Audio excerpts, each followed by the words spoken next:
ओम शांति। आज हम अपनी 8 शक्तियों में से सहयोग की शक्ति के बारे में जानेंगे। बाकी जितनी शक्तियों के बारे में जाना, उसमें हमें खुद ही संघर्ष करना होता है। जैसे परखने की शक्ति में हम स्वयं ही परिस्थिति को परखते हैं, निर्णय शक्ति में हम स्वयं निर्णय लेते हैं। ऐसे ही सहन शक्ति में, समेटने की शक्ति में हमें केवल अपने ऊपर ध्यान देना पड़ता है, किंतु सहयोग की शक्ति इन सबसे अलग है। वैसे देखा जाए तो 2 या 2 से अधिक व्यक्ति या समूह जब साथ मिलकर किसी एक लक्ष्य की प्राप्ति के लिए काम करते हैं तो उसे सहयोग कहा जाता है। किंतु ज्ञान में जब जिसको जिस समय जिसकी आवश्यकता हो उस समय उसकी मदद करें या उसके मददगार बने, इसे सहयोग की शक्ति कहते हैं। सहयोग को इंग्लिश में कोऑपरेशन कहा जाता है और किसी के साथ कोऑपरेट हम तभी कर सकते हैं जब हमारे अंदर उस सामने वाली आत्मा के लिए स्नेह होगा। इसलिए सहयोग की शक्ति के लिए हमारे अंदर स्नेह का गुण भी होना चाहिए। और लौकिक जीवन में जब हम किसी के साथ काम करते हैं तो उसके साथ हमारे स्वभाव और सोच का मिलना भी बहुत आवश्यक होता है, क्योंकि अगर हमारी सोच या स्वभाव ही उनसे नहीं मिलेगा तो कोई भी काम उनके साथ करना असंभव सा प्रतीत होता है। इसलिए सहयोग के लिए संस्कार मिलन का रास होना भी बहुत आवश्यक है। एक सेल्फिश व्यक्ति कभी भी किसी का सहयोग नहीं कर सकता, और अगर वह करेगा भी तो भी बदले में कुछ लेने की आशा में करेगा, और इसीलिए ऐसे व्यक्तियों को देवता कहा जाता है। किंतु बाबा ने तो हमें देवता बनाया है, और देवता का अर्थ ही है देने वाला। तो हमें सहयोग देना है, स्वार्थ की भावना से नहीं बल्कि स्नेह की भावना से। कई बार हम किसी की मदद करते हैं, किसी को सहयोग देते हैं, तो हमारी भी आशा होती है कि हमारे मुश्किल समय में वो भी हमारी मदद करे, हमारा सहयोग करे। और अगर वो हमारी मदद नहीं करते तो हमें निराशा होती है, क्रोध आता है। हम सोचते हैं कि मैंने उसके मुश्किल समय में मदद की और जब मुझे मदद चाहिए थी तो उसने मना कर दिया। तो इससे भी लेने की भावना आ जाती है। किंतु हमें देवता बनना है, ना कि लेवता। तो ये भावना भी नहीं आनी चाहिए। इस संगम युग में हम सभी आत्माओं का सच्चा सहयोगी सिर्फ एक परमात्मा है। परमात्मा सहयोग को अपने जीवन में उतारने के लिए या अप्लाई करने के लिए एक छोटी सी युक्ति है कि हर कार्य में सबसे पहली राय बाबा से लो, उस परम पिता परमात्मा से लो। कई बार हमें जब मदद की ज़रूरत होती है तो हम क्या करते हैं, पहले अपने घर वालों से पूछते हैं, रिश्तेदारों से पूछते हैं, और जब उनसे कोई मदद नहीं मिलती तो फिर हम छोड़ देते हैं बाबा कि अब तो बाबा ही संभालेंगे सब कुछ। लेकिन इस समय परमात्मा भी आपकी मदद नहीं कर सकते। इस समय बाबा साक्षी दृष्टा होकर सब देखते हैं, क्योंकि उस समय तक बाबा द्वारा चुना गया वो एक्यूरेट व्यक्ति और एक्यूरेट टाइम निकल चुका होता है। इसलिए परमात्मा की राय, उनका सहयोग सबसे पहले लो, फिर देखना कि परमात्मा आपकी पूरी मदद करेंगे। बाबा ने हम सभी आत्माओं को सहयोगी बनने का वरदान दिया है। बाबा ने अव्यक्त मुरली में भी कहा है कि अमृत वेले से लेकर सहयोगी बनो।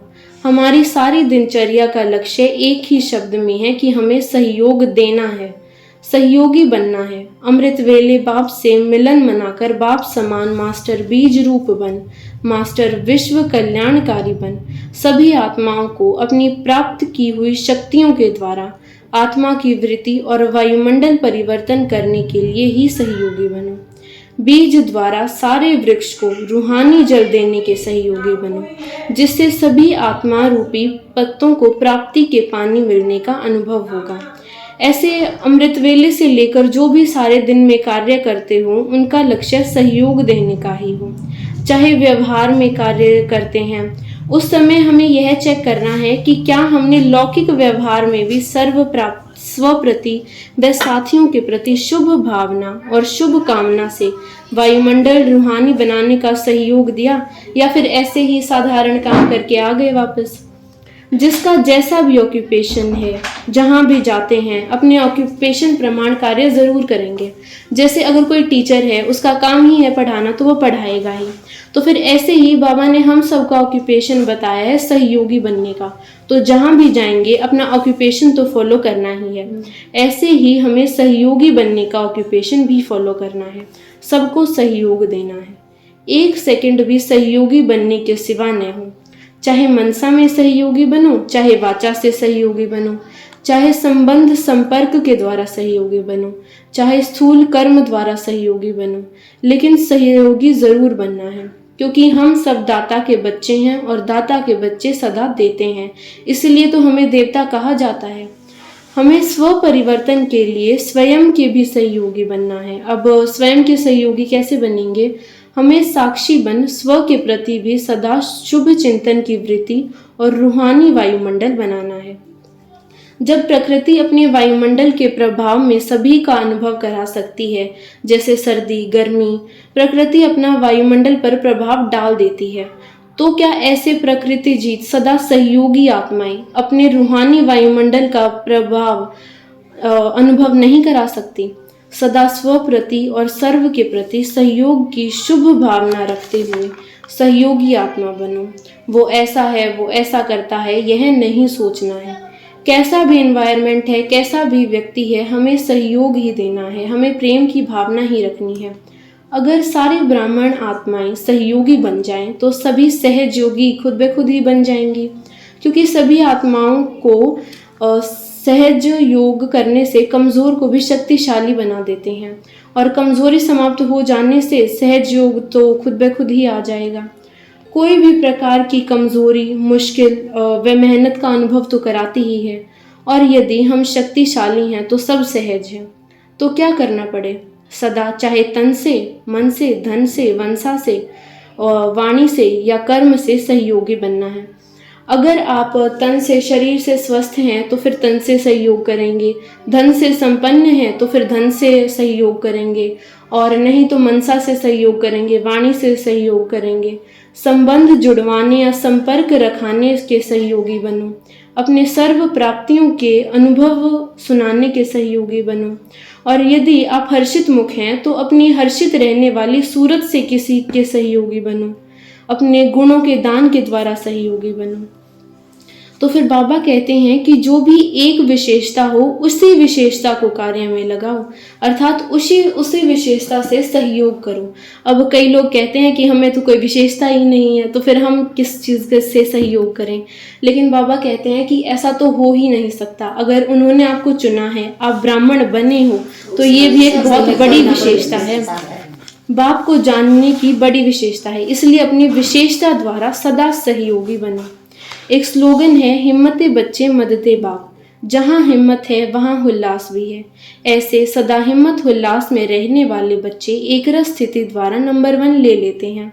कैसे भी कड़े ते कड़ी परिस्थिति हो, लेकिन हिम्मत और उल्लास के पंखों द्वारा सेकंड में उड़ती कला की ऊंची स्थिति से हर बड़ी और कड़ी परिस्थिति छोटी और सहज अनुभव होगी, क्योंकि उड़ती कला के आगे सब छोटे छोटे खेल के खिलौने अनुभव होंगे। कितनी भी भयानक बातें भयानक के बजाय स्वाभाविक अनुभव होने लगेंगी। दर्दनाक बातें दृढ़ता दिलाने वाली अनुभव होंगी।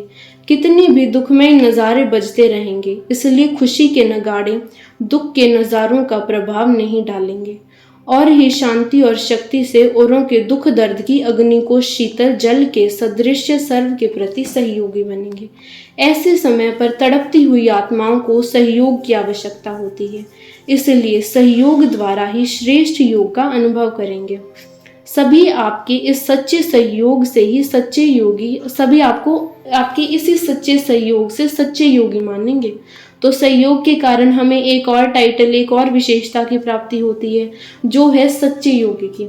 बाबा ने 3 प्रकार के सहयोगी बच्चे बताए हैं, जो अब वो लौकिक दुनिया में देख रहे हैं। तो पहली कैटेगरी है कि भक्ति के संस्कार प्रमाण सहयोगी, यानी कि जो चैरिटी की भावना से सहयोग करते हैं, दान देते हैं, वह अच्छी बातें हैं, अच्छा स्थान है, अच्छी जीवन वाले हैं, अच्छे स्थान पर करने से अच्छा फल मिलता है।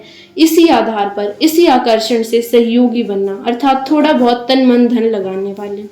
फिर उसके बाद बताई है सेकंड कैटेगरी, जो है ज्ञान व योग की धारणा के द्वारा कुछ प्राप्ति करने के आधार पर सहयोगी बनना, अर्थात जो कर्मों की गति को पहचान तो चुके हैं, लेकिन वो कुछ प्राप्ति के लिए सहयोग करते हैं। और थर्ड और लास्ट कैटेगरी जो बताई है वो है कि वो मानते हैं कि एक बाबा दूसरा न कोई। ऐसे अपना बाप, अपना घर, अपना कार्य श्रेष्ठ ईश्वरीय कार्य समझ सहयोगी सदा के लिए बनना। तो हमें आना है थर्ड कैटेगरी में। राजयोग कोर्स में सहयोग की शक्ति का जो एग्जाम्पल दिया है कि हमारी एक उंगली के सहयोग से बड़ा पहाड़ समान कार्य भी सहजता से कर सकते हैं। और शास्त्रों में हमारी यादगार दिखाया जाता है कि श्री कृष्ण ने एक छोटी उंगली से गोवर्धन पर्वत उठाकर अपने पूरे गांव को बचाया था। लेकिन इसका वास्तविक अर्थ यह है कि यदि हम सभी सतयुगी धर्म की आत्माएं यदि एक छोटी उंगली मात्र भी सहयोग दें तो कलयुगी रावण से पूरी दुनिया को बचाकर नई सतयुगी दुनिया को स्थापन कर सकते हैं। लेकिन उसके लिए एक शर्त है कि वह उंगली रूपी सहयोग पूरे समर्पण भाव, सच्चे दिल व सच्चे परमात्मा प्रेम की भावना से होना चाहिए। सभी परमात्मा के ज्ञानी व योगी आत्माओं के लिए सहयोग का वास्तविक अर्थ है योग युक्त होकर सर्व का साथ देना, परमात्मा से निरंतर सहयोग लेना व सर्व को उसकी भासना देना। हम हैं सच्चे सच्चे स्नेही सो योगी व योगी सो सहज योगी, अर्थात सच्चे परमात्मा स्नेही ही सच्चे सहयोगी बन सकते हैं। शुक्रिया।